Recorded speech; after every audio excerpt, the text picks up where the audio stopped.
Nagkakilala kami ni Mary Rose through uh, social media, which is Facebook. Then, meron kaming mga mutual friends. Kaya, sinad ko lang siya sa Facebook. Then initiated na mag-chat. Ika'y dumating na parang ihip ng hangin. Ako'y nakahinga dahil sa'yo. Tadhana man, di natin pwedeng alamin. Through Messenger, small world, mga friends, mga dating workmates sa SM.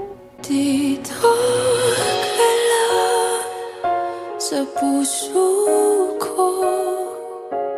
Kung ito'y pag-ibig nga, takot ay di nadama. Dito ka lang palagi sa aking tabi.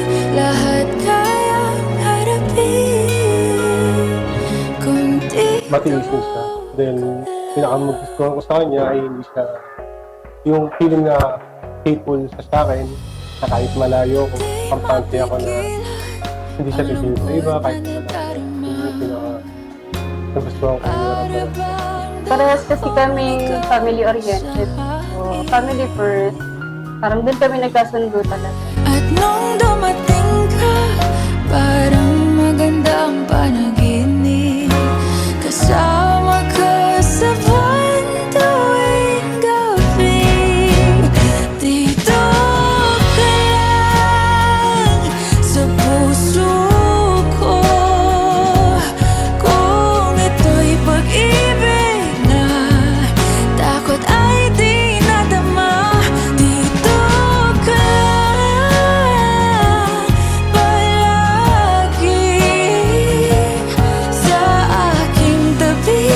Lahat kayang harapin, kung dito ka lang. Ang buong lakas ay ibibigay ko kahit masaktan. Ika'y pupuntahan kahit saan ka man. Kahit na nasa ibang bansa, kinokontak niya lahat ng ate niya na para ma-comfort ako. Kasi si Papa na lang meron kami. Dito ka lang, kahit puso ko'y pagod at parang di na kaya. Mamahalin pa rin kita. Dito ka lang palagi sa So, aking tabi.